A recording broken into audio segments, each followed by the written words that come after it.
Okay, so for problem 8, we are asked to analyze three products. Which of them must be sold at split of point? Well, that's the only question. Which of the joint products should be sold at split of point? So our format of solution is we get the difference between the selling price at split off and selling price after further processing, and then uh we get the increase in selling price, deduct from it the increase in variable cost to obtain the additional contribution margin per unit of each product.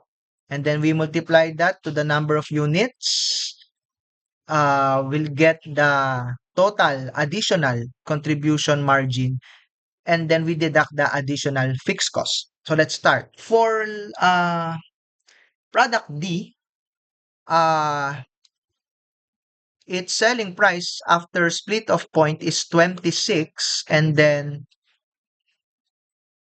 wait, I think there's a misnomer here. Wait I think itong nasa taas dapat yung sale price at further processing. Sorry for that. Yeah. At ito yung selling price at split of point.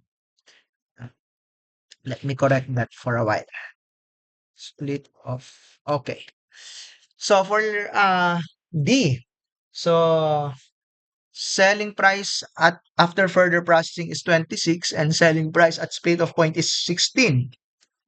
So there will be an increase in selling price amounted to 10 pesos per unit, and then variable cost of additional processing is 8 pesos. So that means there will be additional contribution margin of 2 pesos for each unit of D times the number of units, which is 25,000. That's 50% of 50,000. So that's 25,000. So the total additional contribution margin is 50,000 pesos, but the additional fixed cost of further processing is 70,000. Yan yung avoidable direct fixed cost of further processing, yung 70. Yung yung unavoidable direct fixed cost is irrelevant because it's unavoidable. So we get the difference between 50 and 70. That means further processing of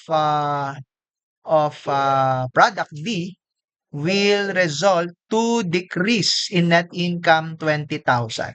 So that means product B must be sold at split of point. For product E, so we have selling price of 30 pesos after further processing. At split off, it's 18 pesos. So increase of 12 pesos. Then increase in variable cost because of further processing is 4 pesos per unit. So 12 less 4, we have additional contribution margin of 8 pesos per unit of E times number of units, 15,000. That's 30% of 50,000. So 15,000. So further processing of E will result to additional contribution margin of 120,000.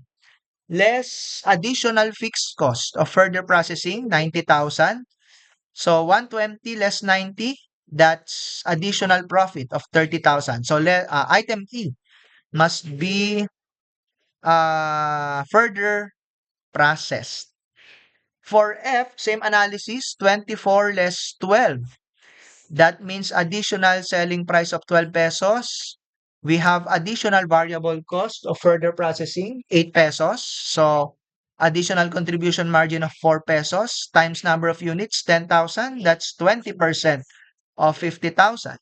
So 4 times 10, that's 40,000 pesos of additional contribution margin, less additional fixed cost of further processing, 36,000.